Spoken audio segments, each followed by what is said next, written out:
তোমরা একটু পিছিয়ে যাবে, তোমাদের জুতো আসছে, একটু পিছিয়ে যাবে না?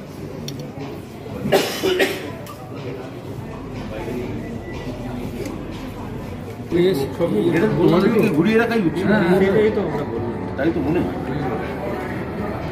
মোশাররফ করিম।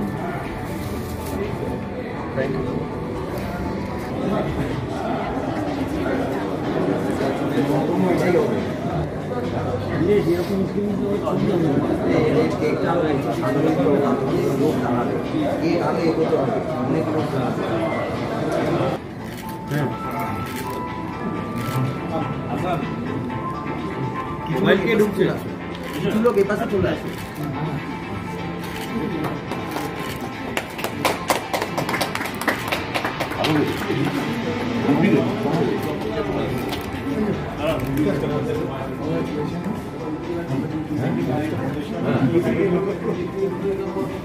এবার এটা আপনারা ঠিকই বলেছেন যে এটা একটা এই সাকসেসটা একটা আমার কাছে আনন্দের, নিশ্চয়ই আনন্দের।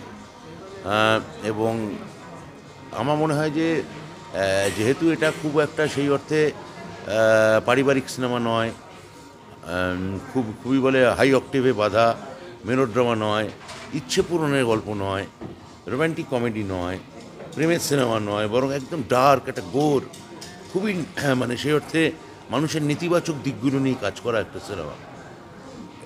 ফলে সেটা নিয়ে একটা টেনশন ছিল, কেন বাংলা নাকি এরকম ছবি দেখতে পছন্দ করে না। কিন্তু হুব্বা সেটা ভুল প্রমাণ করলো। হুব্বা একটা সব অর্থেই একটা ব্যতিক্রমী ছবি হয়ে থাকলো। এখনও লোকে এটা যে এরকমভাবে হৈ হৈ করে দেখছে, এটা বোঝায় যে বাংলা ছবির দর্শকরা একাংশ সত্যি ম্যাচিওর হয়েছে। তারা এই ধরনের ছবি দেখার তাদের মন তৈরি করতে পেরেছেন। সেটা আমার কাছে খুব আনন্দের।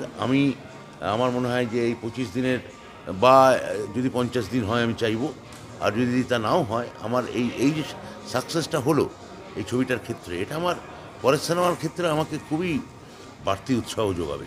দাদা, দুই বাংলার ক্ষেত্রে এরকম সাফল্য প্রডিউসারকে খুশি করা, আবারও কি তুমি এই ধরনের গল্প নিয়েই হাঁটবে নাকি জনারটাকে আবার চেঞ্জ? না, আমি এখনও জানি না, কিন্তু এই ধরনের জনরা তো যেতে পারি। আমি আসলে নানা রকম মানে কি বলবো, আমার মস্তিষ্ক একটু অস্থির হয়ে আছে, মানে 3-4 রকম বিষয় নিয়ে কাজ করছি বলে।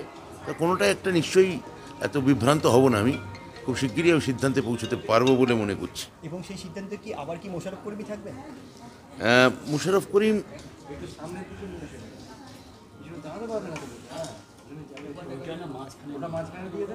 করিম নিশ্চয়ই মোশাররফ করিম, হ্যাঁ, মোশাররফ করিম কি আপনারা বলতে পারেন যে মোশাররফ করিম থাকতে পারে।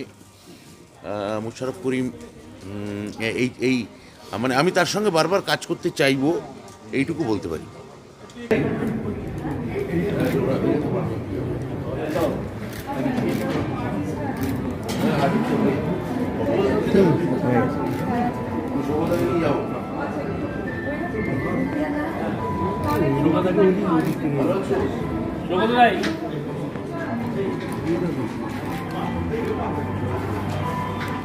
নাইট দিলাম এখান থেকে।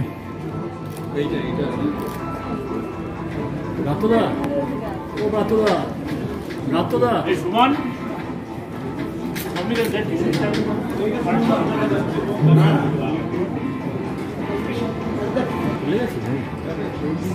আচ্ছা একটু মুখটা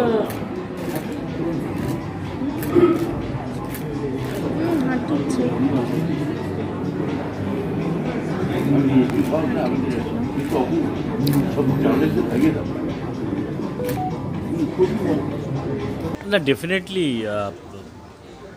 ফিল্মে সবসময় এক্সপেরিমেন্ট করা উচিত। আপনি যদি ফ্রেন্ডস কম্পিটিশনের ছবিগুলো দেখেন, আমরা সবসময় সব রকমভাবেই ছবি, অপরাজিতও যেমন করেছি, মহানন্দাও করেছি, আবার শেষ পাতাও করেছি, আর হুব্বাও করেছি, আবার পদাতিকও আসছে। So I think we should always, মানে আমরা তো জানি না, we cater for the mass কোনটা নেবে না নেবে, until unless you try out you don't know what is hidden in your destiny. তো সেই ক্ষেত্রে হুব্বার ক্ষেত্রে একটু বলতে পারি, হুব্বাটা আমরা এই প্রথম আমাদের হাউস থেকে বাংলাদেশ এবং ভারতবর্ষে একসাথে রিলিজ করেছি। তার সঙ্গে আরও 4টে কন্টিনেন্টে, ইউরোপ, অস্ট্রেলিয়া এবং ইউএসএতে রিলিজ করেছি। সো সে অর্থে it's a big release for us, and খুব ভালো রেসপন্স। বাংলাদেশে তো খুব ভালো রেসপন্স পেয়েছি, প্লাস ইউএসএতেও খুব ভালো রেসপন্স পেয়েছি। পশ্চিমবঙ্গে অ্যাভারেজ রেসপন্স পেয়েছি, তবে ভালোর দিকেই। দেখা যাক ভবিষ্যতে কী হয়।